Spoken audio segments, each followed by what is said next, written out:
abençoe tua vida. Vamos ganhar tempo. Pegue a Bíblia, abra no Evangelho segundo escreveu Lucas, capítulo 5, a partir do primeiro versículo. Congrego na igreja Cairo, Joinville, em Santa Catarina.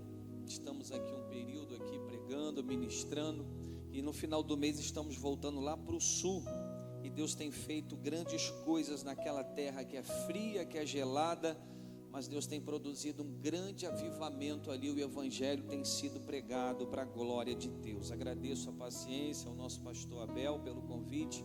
Deus abençoe a todos os irmãos. Lucas capítulo 5, a partir do primeiro verso, diz assim: E aconteceu que, apertando a multidão a palavra de Deus, estava ele junto ao lago de Genezaré, e viu estar 2 barcos junto à praia do lago. Os pescadores, havendo descido deles, estavam lavando as redes.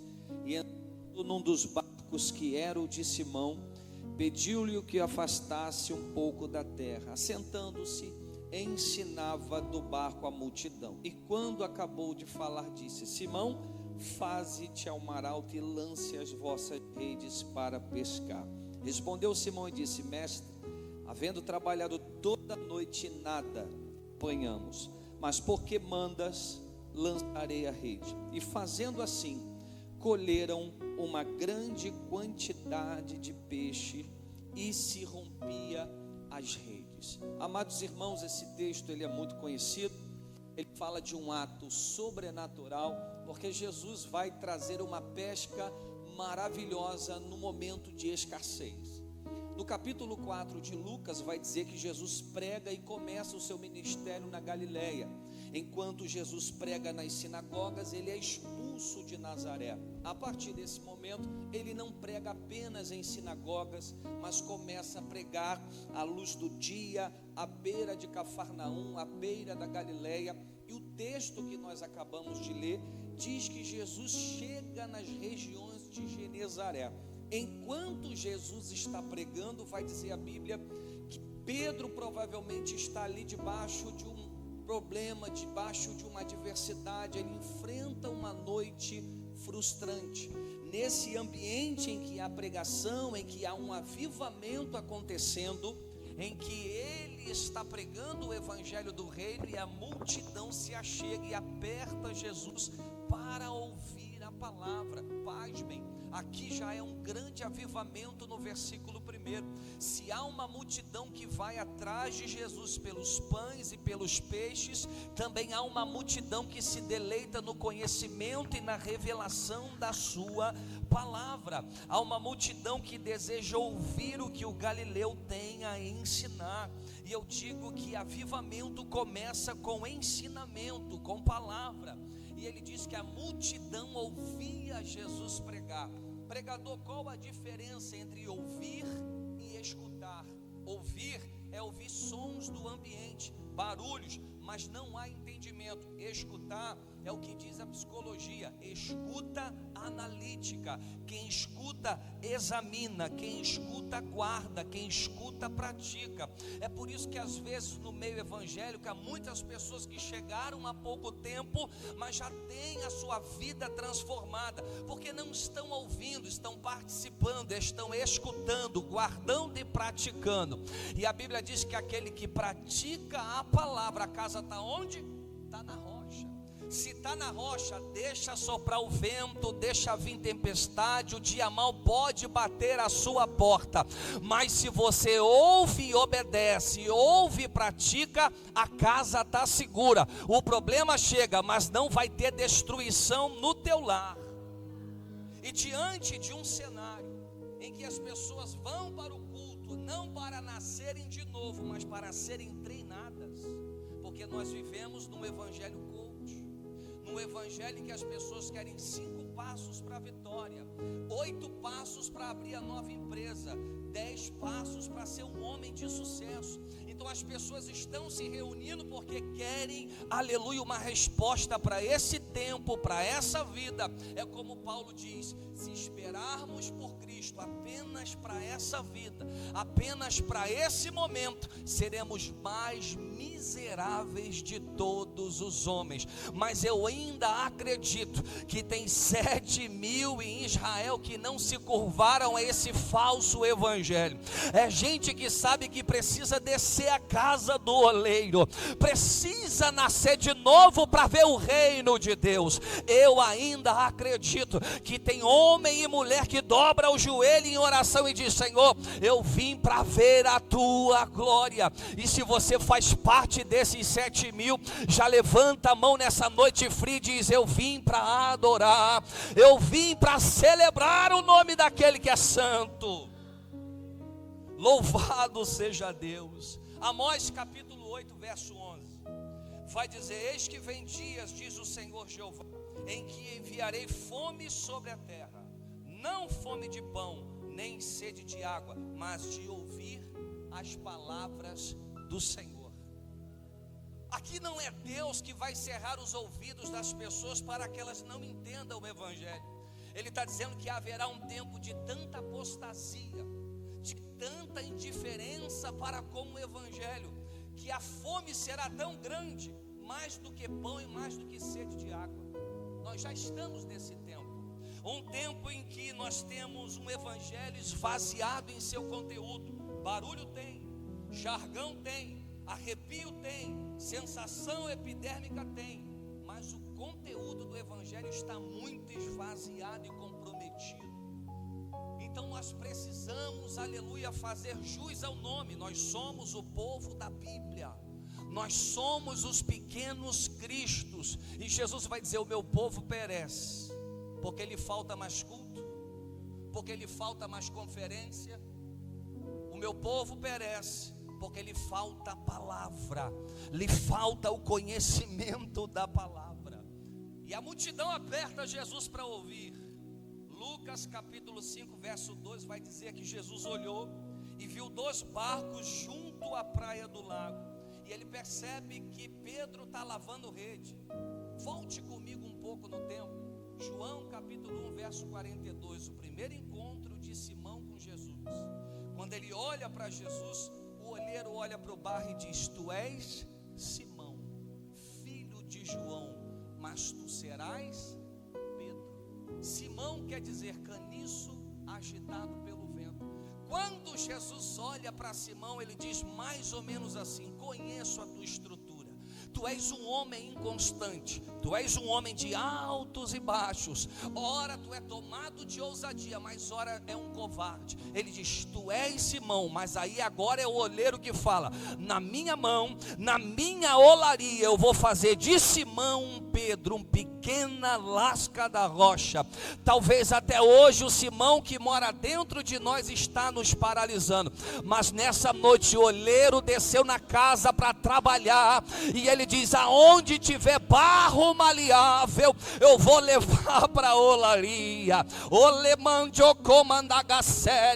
Eu vou fazer uma nova obra. De um covarde, Deus vai te fazer um homem corajoso. Oh, aleluia. Quem crê nessa palavra, diga glória a Deus.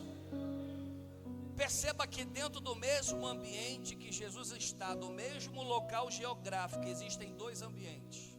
Repetindo, no mesmo local geográfico que Jesus prega, existem 2 ambientes: o ambiente do avivamento para ouvir o evangelho, e o ambiente da frustração. Enquanto uns estão celebrando, outros estão lavando rede, porque a noite foi frustrante. Já percebeu que em dias de crise, na noite escura da alma, parece que a gente está lavando rede, mas Jesus está muito perto de nós, só que a gente não tem a percepção espiritual para entender. Ele está aqui, Ele está presente, Ele tem a última palavra, Ele ainda tem um controle da minha vida. Porque cuidado, dias de crise podem nos cegar, mas no ambiente da crise vai dizer que Jesus está celebrando e pregando o evangelho. Você deve fazer uma escolha: ou continua lavando rede, vivendo uma noite frustrante, ou larga aquilo que está te causando ansiedade e vai por os pés dele para receber direção do alto. estão lavando rede. Eles eram pescadores profissionais, entendiam de barco, de rede e de peixe, sabiam a noite certa para pescar e para lançar a rede. Então eles usaram a rede certa, foram pescar na noite certa, porém tudo deu errado. Que é isso? Muito esforço, pouco resultado. É muita gente vivendo a síndrome do quase. O que é isso, pastor?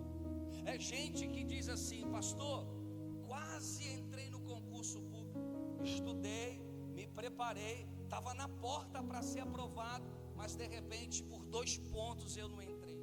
Quase abri a minha empresa, abri o CNPJ, abri o MEI, comecei o processo, de repente tudo deu errado.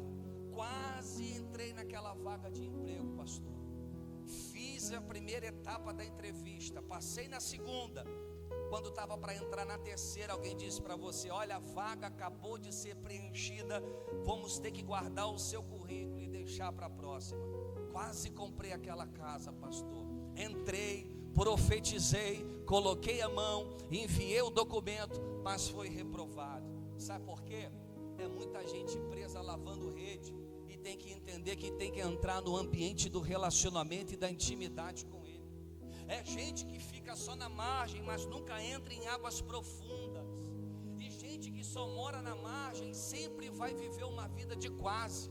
Mas o meu Deus entrou na casa para dizer: me chama para dentro dessa guerra, me coloca dentro desse processo, chama o Senhor para enfrentar as guerras que tem causado ansiedade na tua alma, porque aquilo que quase aconteceu, meu Deus vai liberar uma palavra, vai ter salvação, vai ter cura, vai ter libertação naquela casa. A última palavra é de Deus. Então, às vezes, a noite frustrante, ela nos cega, nos paralisa. Em dias de crise, a gente tem que orar mais, buscar mais, para receber direção do alto. Agora, se Simão encontrou Jesus em João 1,42, e ele mudou o seu nome, ele mudou sua vocação, ele mudou a sua identidade, ele mudou o seu propósito. Lucas 5 é o quê? Não é só pesca maravilhosa, é Pedro voltando a ser Simão. Porque se ele agora é Pedro, por que voltar para o mesmo barco, para a mesma empresa, para a mesma ocupação? Porque Jesus já estava pescando ele para algo muito maior. E eu sempre digo que o maior fracasso da nossa história é ter sucesso naquilo que Deus não projetou para nós. Porque nem todo sucesso é a aprovação de Deus, e nem toda derrota é o diabo que está pelejando contra você. Tem derrota que é Deus que fecha a porta, porque Ele tem a chave de Davi, Ele abre, ninguém fecha. Mas quando Ele fecha, ninguém vai abrir. Pastor, por que Deus fecha a porta? Para conversar com você.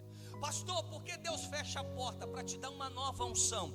Pastor, por que Deus fecha a porta? Para treinar você e fazer de você um homem espiritual. Pastor, por que Deus fecha a porta? Porque Davi disse para Salomão: tu vai assumir um reino, se tu homem. É porque Deus quer forjar em você algo tão poderoso, porque você vai assumir responsabilidade. Então a pergunta que eu te faço essa noite é: quem escondeu os peixes naquela noite? O próprio Jesus. Ele preparou uma noite frustrante. O pescador usou habilidade, usou o conhecimento, sabia como fazer, mas tem hora que nem você sabendo vai dar certo. Porque quando Deus se coloca na frente, Ele vai dizer: você pode ter conhecimento, habilidade, mas se eu não te der acesso, você não entra. E Deus está falando: fui eu que cerrei as portas para chamar a tua atenção, para a gente conversar. E a gente está orando: abre a porta. Sabe qual oração que eu tenho feito? Senhor, fecha a porta. Que porta? As que estão me distraindo. Porque enquanto eu estou orando para Deus abrir porta, existem portas que estão se abrindo que nunca foi Deus que abriu. É apenas uma porta que se chama distração do propósito. Então ore: Senhor, fecha as portas que precisam ser fechadas. Tem que ter coragem para orar assim. Meu Deus, estou sentindo Deus aqui, estou todo arrepiado. tem que ter ousadia no espírito e ser dependente para dizer: fecha segundo a tua vontade. No outro dia, se vier notícia e disserem: fecharam a porta, ei, não fique com medo. Porque um dia eu trabalhava numa empresa e ganhava muito bem como gerente de logística. Estava pregando, todo dia saía para pregar quando tinha tempo. Até que fui em uma consagração. Ainda existem esses vasos de Deus que olham e dizem: assim diz o Senhor. E quando ela disse para mim: assim diz o Senhor, não foi o que eu queria ouvir no momento. Ela disse assim: homem, estou vendo Deus fechar uma porta na sua vida. Aquela empresa fecha a porta e Deus te arranca de lá. Eu disse: Deus, estou ganhando tão bem, estou produzindo, estou dando fruto, está dando tudo certo na empresa. De repente, chega meu supervisor com a carta de demissão. Ele olha para mim e diz: veio lá de cima. Eu perguntei o que aconteceu, nem ele soube me explicar, mas era o Deus que estava fechando. Eu cheguei em casa, falei para a esposa: Deus falou e a porta fechou. E ela disse: bendito seja o nome do Senhor, o Deus que fecha, Deus abre. Agora a pergunta: faltou alguma coisa? Não faltou nada. Deus abriu portas maiores na minha história. É isso que Deus mandou te dizer nessa noite. Não tenha medo. Deus é o dono da história. Deus não errou o teu endereço. Ele acertou o teu nome quando te chamou. Não foi acidente de percurso. Ele contava com você desde o início. Oh, aleluia! Então olha para o seu irmão, me ajude a pregar, seja profeta, diga para ele: tem coisa que você está passando. Ah não, está muito fraco, vocês ainda estão com frio. Diga para ele: tem coisa que você está passando que não tem explicação, só tem propósito. Tem coisa que não vai ter explicação. Deus não vai entregar tudo. Ele não vai dar todo o processo, todo passo a passo que você vai dar. Ele só vai dizer: Abraão, sai da onde? Da terra, da parentela e da casa do pai. Para onde? Só vai. E a Bíblia diz: Abraão saiu sem saber para onde ia. Por que sai da terra, da casa do pai e da parentela? Pensa comigo. São esses três ambientes que geralmente a sua história é escrita, formatada e designada: casa dos pais, terra de nascimento e no meio da parentela. Deus está dizendo: Abraão, o que eu vou fazer? A terra que tu está, ninguém vai acreditar. Não haverá credibilidade, porque já disseram: te conheço, Abraão, sei o começo, o meio, já estou até vendo o fim da tua história. Aí tem ambientes que Deus tem que arrancar a gente. Sabe por quê? Porque o ser humano é produto do meio. Existem ambientes que tentam sufocar a palavra que você carrega. Existem ambientes que você tem que andar com estratégia, porque a Bíblia diz: sede manso como a pomba, mas prudente como a serpente. Tem lugares que você tem que ter a estratégia de Davi. Se lembra? Diante dos seus inimigos ele se fez de louco. Quem lembra disso? Davi começou a babar, começou a se fazer de louco. Aquilo era estratégia do alto. Tem ambiente que você tem que andar assim. Tá louco, perdeu a visão, mas fica quieto, é Deus que justifica. A última palavra é de Deus. Podem falar, mas Deus que vai liberar a última palavra sobre você. Agora, se a noite não tivesse sido bem sucedida, talvez Pedro nunca tivesse dado espaço para Jesus entrar no barco dele. Porque no versículo 3 vai dizer que quando ele observa, ele entra no barco no versículo 2 e ele se assenta no barco. Isso aqui é tremendo, porque quem está ali dentro do barco é quem tentou a noite toda, não apanhou nada.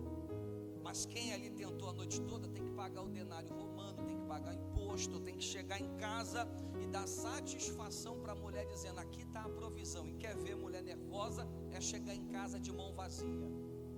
Então ele tem obrigações, ele tem responsabilidades. Aí Jesus entra no barco e faz o quê? Senta. Na minha concepção, Jesus entrou no teu barco, chegou o milagre. A provisão está batendo na porta, mas nesse caso, vai dizer a Bíblia que ele sentou. E ele senta e começa a ensinar. Quem senta não tem pressa. Apesar de quem está dentro do barco está com pressa. Está dizendo: Deus, o relógio está passando. ouvi a promessa já tem 10 anos, até agora não aconteceu nada, eu estou do mesmo jeito, no mesmo local e da mesma forma. Só que a questão aqui não é quando você chega, mas é como você chega naquilo que Deus falou. E o como chega é mais importante do que quando chega. O como chega, Deus precisa preparar a gente para chegar. Então ele senta no barco para ensinar, para tratar a ansiedade, para dizer: é tempo de ouvir, é tempo de aprender, é tempo de sentar para Deus direcionar, é tempo de sentar para tratar a ansiedade, para Deus trocar tua lente, trocar tua visão, ajustar teu coração.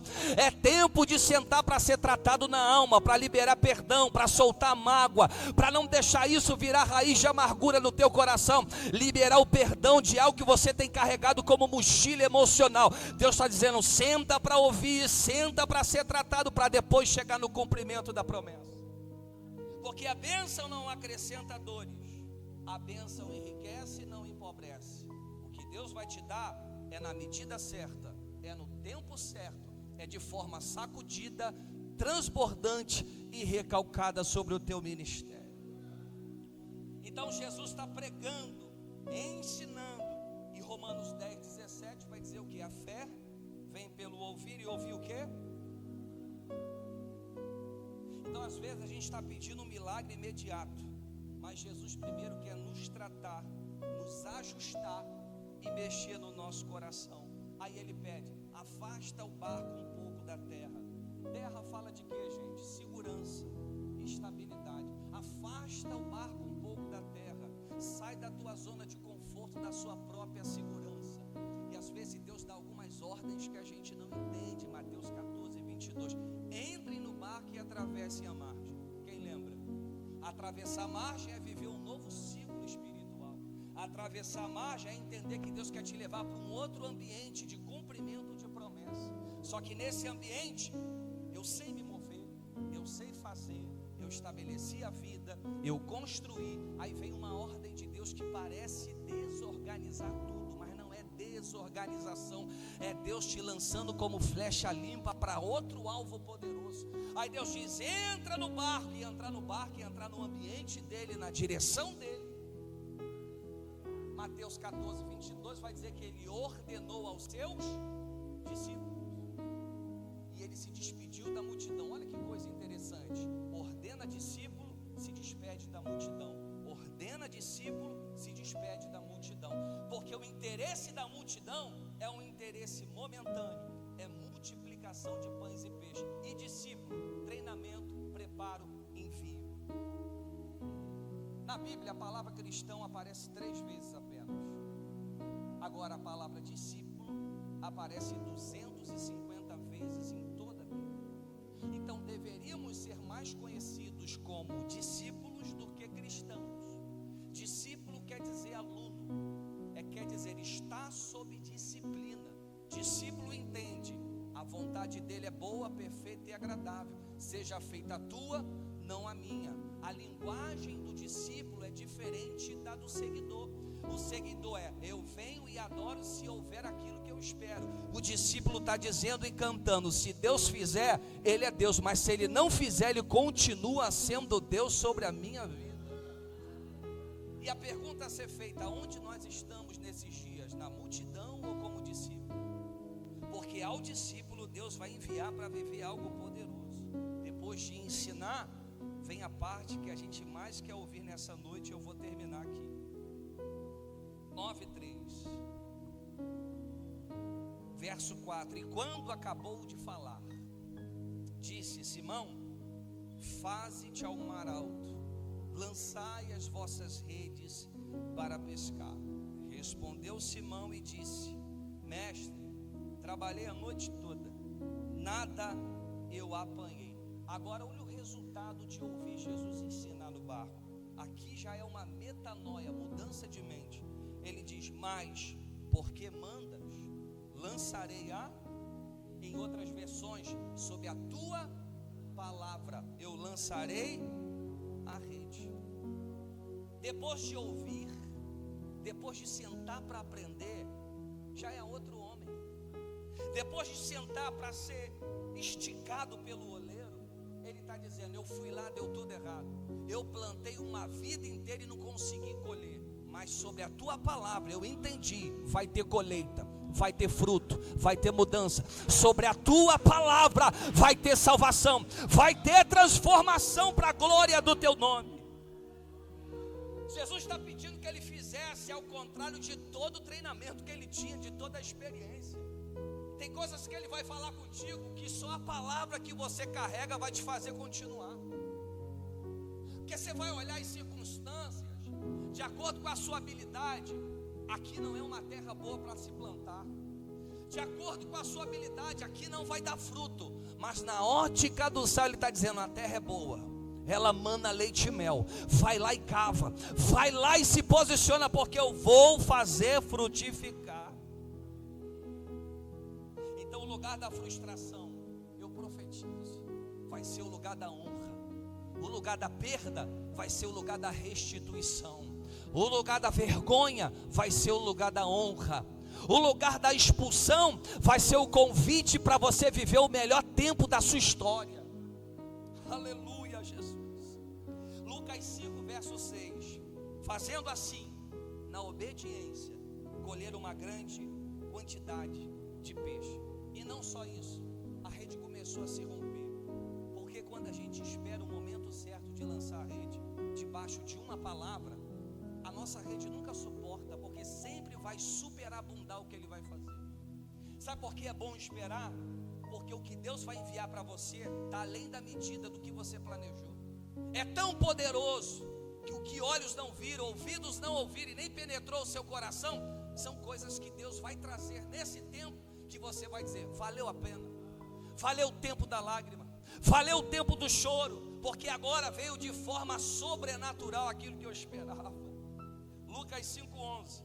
Aí levaram os barcos para a terra, deixaram tudo e o seguiram. Isso aqui me assusta, porque aqui a gente resume tudo que a gente pregou.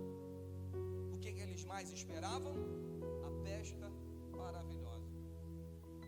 E aquela pesca veio no momento oportuno que eles mais precisavam. Só que de repente parece que no final da história parece que mudou tudo. Porque aquilo que ele se frustrou, aquilo que ele aprendeu, aquilo que ele lançou e colheu, ele fala: tem coragem? Larga tudo, porque eu vou fazer de você pescador de homens. Quem entrou na cena e escondeu o peixe? Jesus. Quem era Simão? Homem inconstante. Na mão do olheiro, tu és Pedro. O que Simão fez? Voltou para a velha ocupação, para a velha história de vida. O que Jesus fez? Entrou dentro do mundo de Simão, para dizer para ele: fui eu que te chamei. Se eu chamo, eu vou prover. Se eu chamo, eu vou multiplicar. E ele multiplica dentro da escassez de Simão. É porque ele está dizendo: eu sou Deus. E depois que ele multiplica, ele está dizendo: você quer viver um desafio maior? Você quer ver uma pescaria muito maior na tua história? Tem coragem? Larga tudo. Mas Senhor, eu estou orando há 10 anos por isso. Larga tudo, porque eu vou te levar para um outro nível. Ele está dizendo: se eu multipliquei no tempo de Simão, se você for um Pedro na minha vida, se você for um Pedro no meu ministério, não vai faltar nada. Tem gente aqui que é refém da própria necessidade, e Deus está dizendo: se desprenda, confie. Eu fui em Mendes levar uma cesta básica, levei 2 diáconos comigo, e quando cheguei em Mendes, uma casinha simples, de telha, chão batido, peguei a cesta, eu já tinha planejado com os diáconos: chegando lá nós vamos orar, nós vamos ungir, e Deus vai fazer a obra. Isso tem anos. Peguei a cesta, fui para aquela casa muito simples, entrei na cozinha.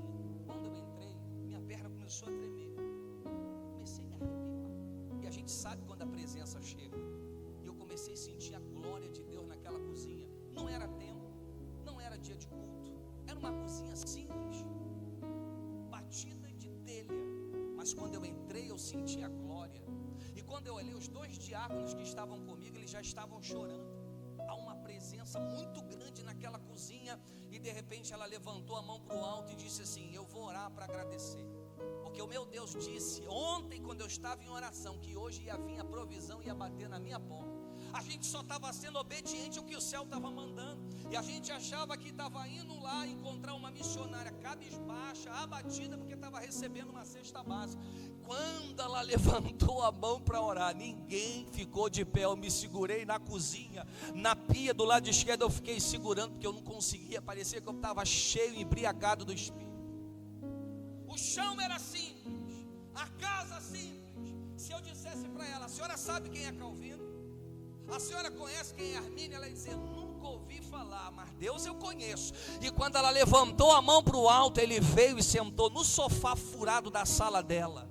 Intimidade. Eu sinto ele aqui. Eu não sei o momento que você está vivendo. Eu não sei o que está afligindo o teu coração. Eu não sei por que você tem chorado pela multiplicação dos peixes. Ele só está dizendo: vai para o quarto da intimidade, dobra o joelho, porque eu vou descer naquele lugar. O Criador dos céus e da terra vai descer no quarto de oração e vai dizer: eu ouvi a tua oração, minha serva. Fique de pé em nome de Jesus.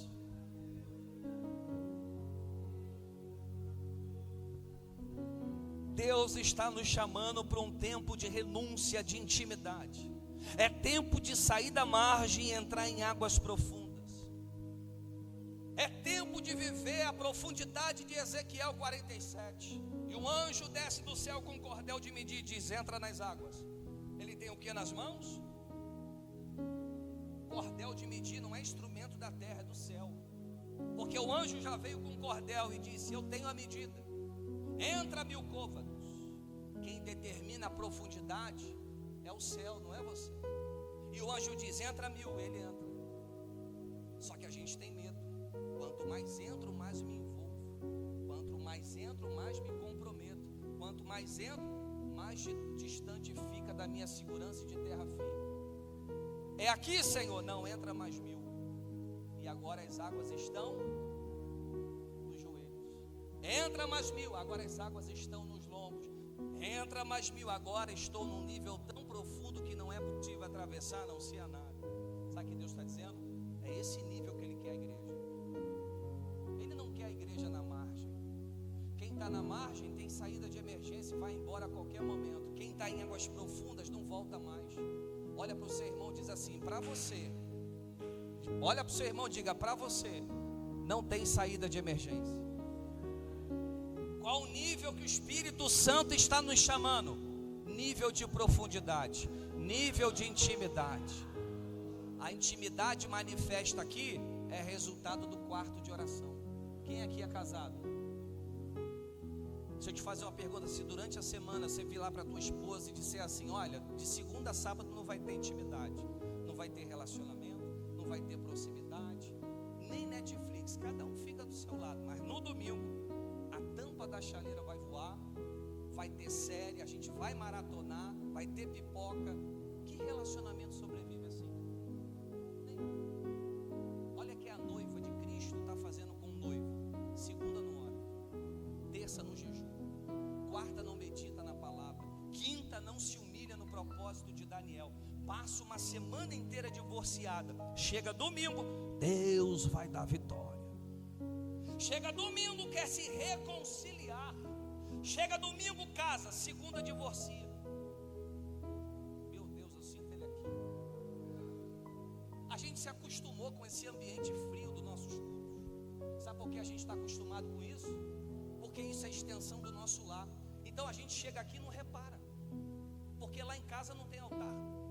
Lá em casa eu não oro, lá em casa eu não choro, lá em casa eu não sinto a presença. E quando eu vou para a reunião pública, ninguém sente, então a gente está em casa. E Deus tem falado ao meu coração esses dias: é tempo de avivamento. Dias de guerra, durmo menos, como menos. Por quê? Durmo menos porque oro mais.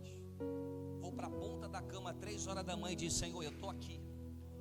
Adão, onde você está? Deus faltou aquele encontro? Ele veio na mesma hora, na viração do dia. Quem faltou? Deus não falta. É a gente que errou o endereço. Meu Deus. É a gente que perdeu a fome por Ele. É a gente que deixou os propósitos de lá. Eu não preciso mais jejuar, não preciso nem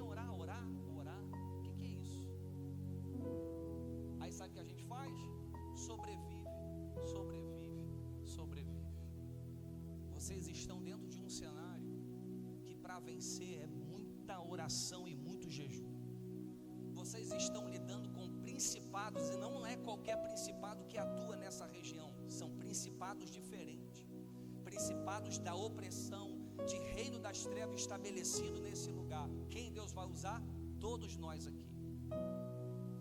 Deixa eu orar por você, eu termino aqui, fecha teus olhos. Senhor, obrigado, Jesus, pela tua palavra. Tua palavra é viva, tua palavra é rema, tua palavra é poderosa, e ela arde em nossos ossos nessa noite. Meu Pai, que cada semente que foi lançada por meio da palavra encontre terreno fértil do coração para germinar. Eu profetizo avivamento sobre vidas aqui. Eu profetizo que tu vai, Espírito Santo, acordar profetas pela madrugada, mulheres de oração dizendo: ei, vem para o lugar da intimidade do relacionamento. Levanta um povo bem disposto para esses dias, porque aí vem o noivo e a trombeta está sendo aparelhada para buscar a tua igreja. A igreja hoje fará o papel de João Batista, preparar um povo bem disposto para a segunda vinda da tua glória. Meu Deus, eu sinto a tua unção na casa. Meu Pai, renova teu povo, restaura, que essa palavra venha fazer morada em corações aqui, e que teu filho que veio precisando de um milagre, de uma provisão, Pai, que ele não saia de mãos vazias, mas que ele veja o recurso, o milagre chegar sobre a sua casa, debaixo da misericórdia, debaixo da tua graça. Faz a tua obra neste bairro e nesta cidade. Levanta esta igreja, Pai, aleluia, como luzeiro para esta geração. Oh Espírito Santo, renova a cada dia os obreiros, os pastores da casa. Oh Espírito Santo, eu te agradeço, eu te louvo, Pai, porque o Senhor nunca falta uma reunião como essa. Tu estás aqui, tu estás entronizado na casa, sentado em um alto e poderoso trono. Por isso nós te rendemos todo louvor, toda honra e toda a glória, em nome de Jesus, amém. Quem puder, aplauda o nome daquele que é santo, daquele que é poderoso, que vive e reina para todos sempre, amém.